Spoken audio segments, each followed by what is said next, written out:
Юлга чыгып киткәндә аның ничек үтәсен белеп бетереп булмый. Кайвакыт уйланган гамәлләр читтә кала, бөтенләй көтелмәгән күркәм мизгелләр бизәп куя сәяхәтебезне. Менә Казакъстанда да шулай булды. Тауларны күтәреп, далаларны мактыйбыз ди халык. Хәзер без Казакъстан белән Кытай шигендә 60 чакрымнан соң Кытай иле башланган нәкъ шул арада Лепси дигән татар авылы урнашкан. Оның атамасы нәкъ менә шушы Лепсу, чиста су дигән шарлавыклардан хасил булган Лепси елгасыннан алынган. Иң беренче менә шул елга күлләрне күрәсе килеп ымсынып куйдык. Тик табигать үзенчә юмалады. Безне урамга чыгармады. Әле коеп яңгыр, әле боз бәреп яуды. Без буйсынып ипләп кенә Лепси авылы тарихын барларга керештек. Алматы өлкәсе Алакүл районы Лепси авылы 1846 елларда барлыкка килгән дип фаразлана. Нәкъ менә шул елны 150 казак чик сакларга җибәрелә. Бу җирләрнең тарихы өйрәнелеп тә бетмәгән дип өстиләр монда. Билгеле безне күбрәк шушындагы татар изе, аның килү тарихы кызыксындырды. Казакъстанда торып, ушундый Кытайның жанындагы авылда татарлар телен, динин бәрен саклап жүрәләр. Менә бу урында айрым тукталып алыйк әле. Лепси җирлегенә 4 авыл керә. Рәхмәтова Фәүзия Миллихан кызы Аким, безнеңчә җирле хакимият башлыгы. Бу Казакъстанда бердән-бер очрак дисәк дөрес булыр. Билгеле, без милләттәшебез белән горурланабыз. Фәүзия ханым Лепси авылында туып үскән. Ул белеме буенча физика фәне укытучысы. 30 елдан артык Алматада белем биргән. Ә менә оештыру сәләте, гыйлеме, тәртибе, таләпчән һәм үҗәтлеге белән ул авыл халкын артыннан ияртә алган. 1000 халкы булган Лепсида төрле милләт халкы гомер итә. Күбесе татарлар. Лепси авылының халкы мине сайладылар. Динебез бер, телебез ошаш. Инде ким җимеш эшли, шулар яхшы торалар. Билимин булса, җимешеңне яхшы эшләсән, туган җиреңне яратсаң, торуга була. Bir жаман тұрған татарны мен әлі көрмәдім Казақстанда. Бәрі яхшы тұра. Авылда татар ізін шағылдырушы құрылмалар байтақ. Мәсәлән, менә әлеге Казаннан келген сәүдәгәр түзеткән йортқа инде 180 ел икән. Ул бүгінгі көндә дә хезмәт итә. Монда бүген дарухана. Ни кызганыч, әлеге байның исеме билгесез. Төрле чыганаклардан алынган мәгълүматларга карасак, монда элек-электән татарлар гомер иткән. Менә әлеге йорт шулай ук татар байыныкы, ул да кулланышта. Ә бүгенге хуҗабикәсе табиб татар кызы Зәринә. Минем йомышым бик эше, җимешемне дә, халыгымны да яратам. Вернулась в свой аул, потому что здесь живут мои близкие, родные, здесь живут мои родители, которым зачастую нужна медицинская помощь, нужно, чтобы мы были рядом. Но среди своих, среди близких, родных работать легче, всегда есть поддержка. Люди здесь очень приветливые, добрые. В принципе, у нас поселок интернациональный. Есть и татары, и казахи, и русские, и чеченцы. Между собой все очень дружные. Сказать, чтобы делились, отделяясь друг от друга, нет. Мы живем одной семьей, одним народом. Как в Казахстане у нас говорят, Лепсинск — это маленький Татарстан, большая часть населения здесь татары. Я горжусь тем, что я татарка, это моя нация, это мой народ. Мы все, мои родители, да, мои дедушки, бабушки, они родились здесь, в Лепсинске. А вот дедушки, бабушки, они приехали с Тобольска. Беренче тапкыр сәүдә юлы белән килгән алар, аннары мөгаллимнәрне чакыртканнар. Казаклар үзләре үк татарларны белемле, төгәл, хезмәт сөюче, гадел булулары өчен хөрмәт иткән. Хәзер без Лепси авыл мәктәбе музеенда. Монда 1000нән артык экспонат һәм ул 1988 елны оештырылган. Менә минем кулымда үлчәү. Бу инде үлчәү әлеге авылга 1860 елларда килгән сәүдәгәргә карый дип фаразлана. Беренче Шамсудинов деген бер көпес булган. Шулар инде монда Татарчина деген жер бездә бар. Шуны урнашканнар. сәүдә, анан кийин муллалар булганнар күбесе, анау шаруа булган. Алар кайсы яклардан килгәннәр? Улар бер бабайым Казан жактан, Хайбун, Ахун бабай Оренбург жактан, ну Жаркентка барып, анан кийин уже бирек келген. Мөхәррәм Ментай улы шушы авылда туып үскән яши. 1989 елны халкына тугры булып, татар оешмасы да булдырган. Анда алар безнең гырыф-гадәтләребезне чагылдырган чаралар уздырып, киләчәк буынны үз мөхитендә тәрбияләгәннәр. Бергә булырга кирәк инде. Безне мутмасыннар на окраинах, которые. Татарлар күпләп 1858 елны Тубылдан, 1860 елларда Россиянең күп кенә өлкәләреннән Татарстаннан килгәннәр. Білім берерге, әнкәйін религию. Бу ауылда бірінгі заманда үш мәшіт болған. Оның барлығын татарлар салған. Әнкәйін образование, міне қазақ ауылларында татар білім беріп жүргеннәр. Революцияга кадәр Лепсида 40 тегермән, 3 мәчет булган, татар мәктәбе эшләгән. Анда Казаннан килгән мөгаллим Латыпов хезмәт иткән. Әнкәйін улар саудагәр булган татарлар. Менә очень много династий купеческих, Шариповы, әнкәйін, князья Сухановы, бәрі ушы жақтан шыққан кішілер. Менің дә әби бабайларым саудагәр болған, умарталар ұстағаннар. Ең бірінші, революциядан кейін, ең бірінші артельнің председателі менің туған бабайым болған. Алар кайсы яклардан килгәннәр менә сезнең ата-бабаларыгыз? Олар Казандан килгәннәр, Тамбовтан килгәннәр. Лепси 1860 елны 20 мең халкы белән шәһәр итеп игълан ителгән булган. 1913 елны туграсы барлыкка килгән. Анда карлы таулар, тау тәкәсе һәм аскы өлешендә 3 умарта тасвирланган. Лепсида татарлар умартачылык белән элек-электән шөгыльләнгәннәр. Анда 14 сәүдә мәйданы гына шәһәрнең 10 гектар җирен биләгән булган. Бүген дә иң яхшы балны аертучылар милләттәшләребез. Ну, хәзер инде менә җавап жата иде, без менә быел әле бал шайкаган юк. Без менә былтыргы балны салып жатабыз инде, былтыргы бал сатып. Бездә чистый горный разнотравьен балы. Шул аны Совет укымында, ниде Москвада, ВДНХда Лепсинский мед с разнотравья, как эталон меда на земном шаре торган иде. ВДНХда, Москвада.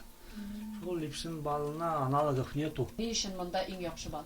Ну, инде менә шәшәктән, наверное, зависит екен, климатические условиялардан, резко континентальный климат, әнәкән Жунгарский Алатау дигән ул дөрес әйтелгән шәшәкләр атканда бәле таулар ала була. Умарташ инде вак җимеш, ну күп җимеш. Хилафатливый дип булачак әйткәндә. Вак җимеш. Мәшәкатьле. Инде бірінің артынан бірі болырш айтайыз поколение деп. Шулайша. Хезмәтегезне яратасыз? Иә, жарата. Мен 6-нчы класстан әтием белән умартада. Бу авылга сезнең бабаларыгыз койлардан күчкәннәр, алар нинди һөнәр ияләре булганнар? Олар тамбовскийлар булганнар. 6-7 поколение үткән инде. Безнең бабайлар ушында килгәндә килеп калган. Тамбовтан килгәннәр. Лепси авылында 80 гаилә умартачылык белән шөгыльләнә. Алар елга 200 тонна бал җитештерә икән. Менә инде генә эшләп килә жата безнең фабрикабыз. 5 кеше эшли. Бал чыгарып жатабыз, чыгармыйбыз, фасовай итәбез. Казакстанда безнең бал беренче урында тора. Кичкентай вакытнан умартаман биргәнмен. Уже 4-нчы поколениедә мин бабайым 1860 жылларда ушы Лепсига күчеп килгән. Безнең Татариядан. И мин шул вакыттан башлап бабайым, бабам, әтим бәре шул умартаман айланыша. Ул кеше монда күчеп килгән дә 2 дуплянка ат арбасына салып, хатыннан бергә ушында килгән. И шул вакыттан безнең Абузаровлар ушы умартаман айланышбыз. Безнең авылыбыз кирамәт, үзегез күреп торасыз, табигать кандай матур, һавасы таза. Кешеләр бәре күңелле, әйбәт, ашык. Казакстандагы Швейцария дип әйтәләр безнең авылга. Жемчужина дип әйтәләр. Минем җирәгемдә бұл ауыл бик көп орын ала. Зәринәнең генә түгел, монда яшәүче милләттәшләребез барысы да туган авылларын ярата. Ата-бабаларыннан килгән һөнәргә дә тугры калганнар.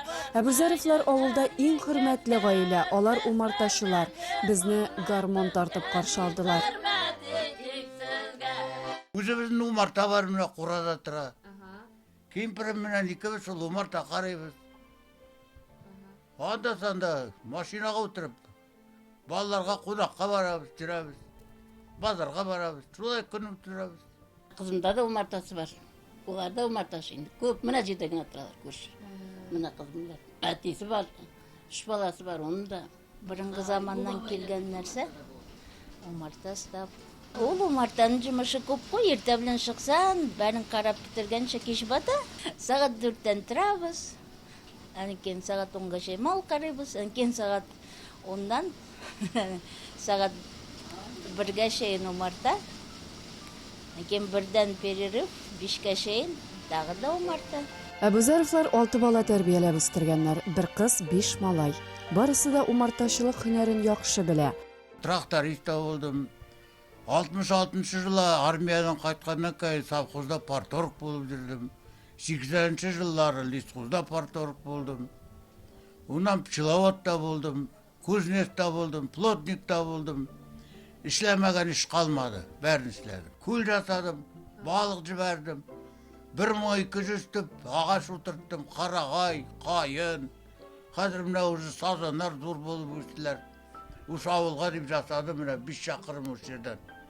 Өзіміздің ауыл нелері, халқы Тайыркөл деп исмін қойдылар. Қазір 17 внугым бар, 2 правнугым бар. Бірсі 1 правнушка бар. Соны менен енді міне қазір екіміз гіне тұрабыз. Балалар бәрі осында, осы ауылда тұрабыз, Құдайға шүкір. Әйбет, балаларымыз жаман жоқ, көрмеді, ауру болмадылар. Бәрі тегізлікте әйбет тұрып жатылар, Құдайға шүкір. Гаиләнең тамыры ныклы шул. Инде оныкларының уңышларына сөйенеп гомер кичерәләр алар. Бақытлы болсындар, ауырмасындар, ұзақ өмір бойы тұрсындар.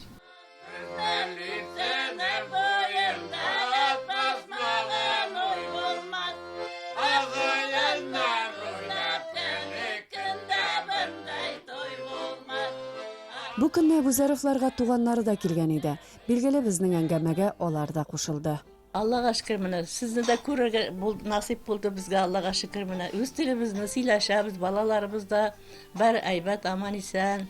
Тіләкләрім шул жақшылық қына болсын, асманымыз әшік болсын, ағайындар, мұсылмандар, барша халық исән болсын. Я Рабби Құдайым, тіләкләрімізді қабыл ет. Қазақстанға менің бабайларым келген. Қайын жұртым Қазақстанға келген, переселенсі болып келгенлер. Оренбургтан. Ауылыбыз енді бұрын біз өскен вақытта колхоз еді. Осы селода 2 колхоз еді. Бірсі интернационал, бірсі Калинин деген, Хайбулин деген жігітке соғыштан келгешмен күйеуге шығып, 5 балабыз болып, 5 баламда қазір высшее образование, бәрі орнашқан, бәрі балалы шағалы, Құдайға шүкір, бәрі мұғалим. Балаларым мұғалим, Құдайым бергеніңе шүкір. Өзі біз оқи алмадық, соғыш болды. Балаларымыз бәрі оқып жетті осы Қазақстанда. Қазір өз атымыз, өзі біз шатырып жатамыз, татар шатырып жатамыз, мұсылман Құдайға шүкір. Балаларымыз, ұнукларымыз намазға жығыла башлады, Құдайға шүкір. Ураза істейлер. Менің правнучкам бүгін ерте намазға тұрып, сахарға тұрып, 10 класста жүре. Міне шулай тұрып жатамыз, Құдайым бергеніңе шүкір.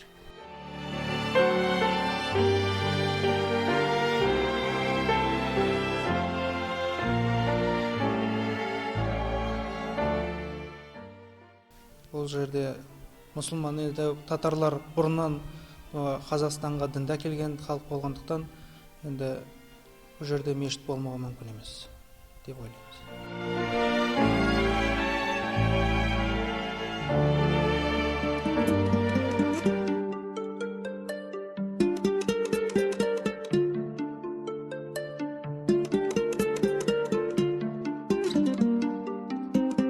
Біз Қазақстанның Алматы өлкәсе Алакөл районы Лепси авылында. Кала булып гөрләгән чорыннан алып монда милләттәшләребез гомер иткән. Без аларның бүгенге тормышы белән танышып йөрибез. Гаҗәеп табигатьле авыл үзенең агачлар үстерү бакчасы булу белән дә дан тота икән. Менә ул әлеге бакчаның иң өлкән агачы, аңа 50 яшь. Гомумән, бу бакчаны башлангычы шушында. Иң беренче монда 1967 елны менә шушы наратларны кайтарып утыртканнар икән. Безгә яшәргә көч, куәт, байлыгын бүләк иткән, хезмәт биргән урманнардан башка гомер итү мөмкин түгелдер. Урман байлык, аның хәзинәсе агач. Менә шул агачларны үстерә монда безнең милләттәшләребез. Бакчада 70-тән артык кеше хезмәт итә. Аларның барысы да диярлек татарлар. Табигать ул без, уны сакларга кирәк. Сүз дә юк, табигать белән бергә сулый, аны зурлый, саклый милләттәшләребез. Менә әлеге питомник, ягъни агачларны үстерү урынында гаҗәеп зур эш башкарыла. Иң мөһиме, Җиңгар Алатау дәүләт милли паркының горурлыгы булган сервис алмагачлары нәкъ менә шушы бакчада үрчетелә. Основой образования Жоңгар-Алатауского национального парка было именно сохранение генофонда яблони Сиверса, которая у нас является прародительницей всех яблонь, и она, получается, мать всех яблонь. Поэтому основной генофонд по всему миру у нас находится здесь, именно в Лепсинском филиале. Тәлгать Сәмигулла улы Ахунов урманчы, сайлаган һөнәремә бабам китерде ди ул. Минем бабам исеме Самигулла. Ул Самигулла, Галиулла, улар ушында берничә жыл эшләгән, 40 жылдан аскан эшләп жүргән ушында. Мин потомственный лесовод шунда получается. В третьем поколении лесовод. Алматы өлкәсенең Лепси авылы Семиречье, ягъни 7 елга дип йөрткән урында, төгәлрәк әйтсәк, 7 елганың берсе янында урнашкан. На территории питомника мы выращиваем древесно-кустарниковые породы, лиственные породы и хвойные породы. У нас общее количество древесно-кустарниковых пород произрастает на питомнике 13 видов. Из них 6 видов хвойных пород и 7 видов лиственных пород. Питомник является колыбелью для всех лесов. Именно все леса, основные масса лесов берется для воспроизводства, именно берется с питомника, который выращиваем мы сами, и потом впоследствии рассаживаем по лесным культурам, по горным массивам. Казакъстанның иң яшь бакчасы ул 2010 елны ачылган. Һәм монда кеше аягы басмаган урыннар бик күп. Ә инде халыкны бу парк белән таныштыру 2011 елны башлана. Руфинә менә шул хезмәттә. Ул бала чактан ук үз һөнәрен күз аллаган. Национальный паркта мин 3 жыл эшлим. Монда эшләү өчен күберсе татарлар. Заканчивая школу, я именно думала, что буду поступать в лесное. Потому что чтобы именно остаться здесь в селе. Люди, которые здесь работают, начиная с директора, все отдают частицу своей души. И этим растениям очень уже много лет. И даже еще при лесхозе питомник считался у нас образцовым питомником. Шулай булмаса, агачлар шаулап үсәр идеме? Күңелләрен биреп хезмәт итәләр. Туган җирләрен яратып, аңа файда китереп гомер итә милләттәшләребез. Алар яңа сулыш биргән урманнарны кышлар бийеклегеннән күрәсе килеп китте.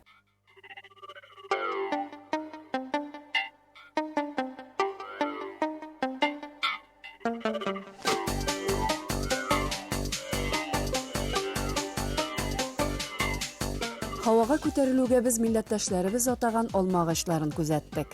Менә әлеге тауларны, елга-күлләрне бийеклектән күрү мөмкинлеге тудырган юлдашларыбыз Бауырҗан Аспанов һәм милләттәшебез Мурат абый Кәримовка рәхмәтлебез. Гаҗәеп гүзәл табигать. Менә ул тау башындагы кар эреп хасил булган күлләр. Әлеге районда аларның саны 100дән артып китә икән. Ә инде суына килсәк, алар искиткеч чиста һәм боз кебек салкын.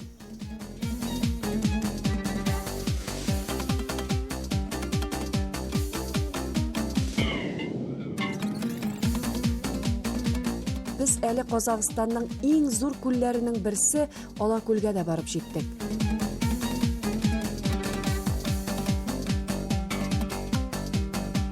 Шарлавыклардан хасил булган 7 елга менә әлеге Алакүлгә кыя. Алакүл үзенең гүзәллеге белән генә түгел, файдалы булуы белән дә аерылып тора. Гаҗәеп кызыклы, бай вакыйгалы сәяхәт булды безнең Казакъстанда. Әгәр шушы мизгелдә казакларда домбыра, татар халкында думбыра ике кыллы уен коралын яңгыратмасак, дөрес булмас. Ал ендәңшің жырлайдай, әзілдейдай, шыңдайдай, бесіктегі балада әнді салсаң тыңдайдай. Халык аваз иҗаты күп гасырлар буе буыннан буынга күчеп килгән.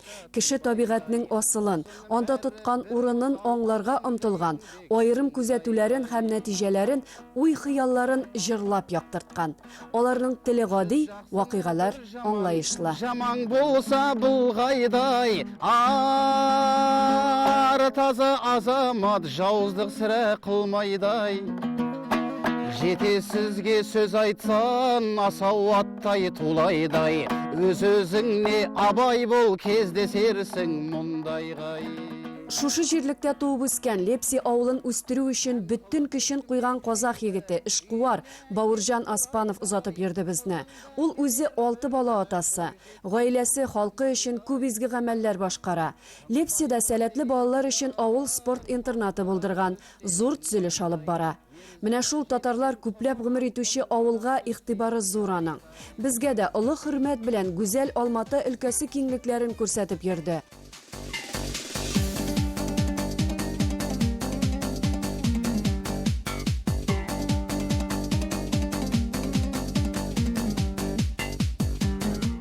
Халкыбыз өчен атлар тоту, үрчетү гасырлар аша килгән гадәт. Ир кешегә атта булу мөһим, чөнки ул булдыклылыкны күрсәтә.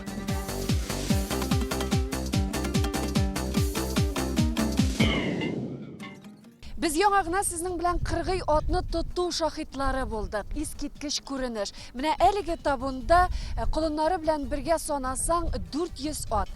Казакъстанда менә мондый атларны иң түземлеләре диләр. Неделю назад только пригнали сюда, на Джайляу, отдыхать. И сами отдыхаем, и лошади отдыхают. Мы тут до конца сентября тут. Ат көтүләре белән хозурланып йөргәндә безнең игътибарны менә шушындый таштан иелгән курганнар җәлеп итте. Билгеле аларның үз тарихы. Ул татар җирендә дә бар, ул казак җирендә дә бар, Сибирдә дә бар. Кайда булган төрки халкы, кайда булган атиллы, кайда булганнар хөннәр, кайда булганнар Чингисханның армиясе, Чингисханның армиясе бит монгол дип сөйләгән менә алар бит төркиләр бәрдә. Шул җирдә менә шул курганның сәбәбе бар. Һәр бер җирдә курганнар бит Европада да бар хәзер. Шул ук төркиләрнең анда яткан сөяге.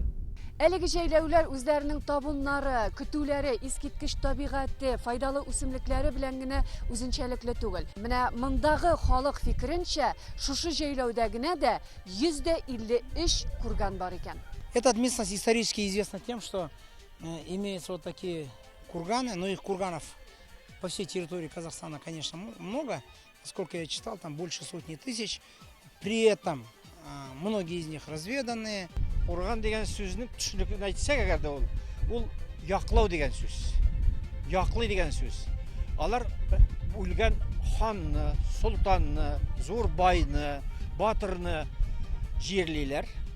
Шуның өстенә зур итеп өяләр. Таш, туфрак, зур шуны курган диләр.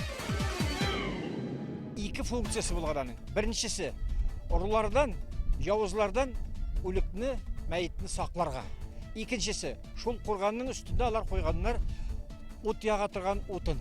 Әгәр дә яу килсә, дошман килсә, шуны ягып җибәрәләр икән. Шул ялкыны, шуның төтене сигнал бирә.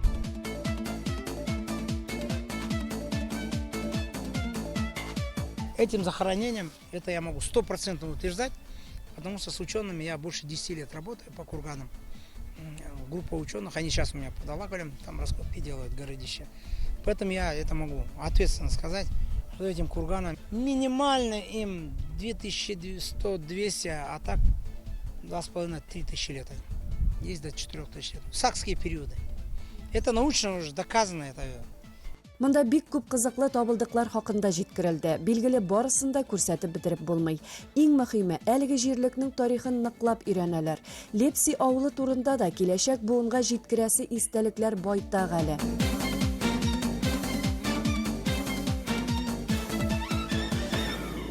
Лепси татарларының атынан татарларға ең үлкен тілегім денсаулық. Татарлар көбейе берсін, өмірләре ұзын болсын, бәрәкәлік тілейм.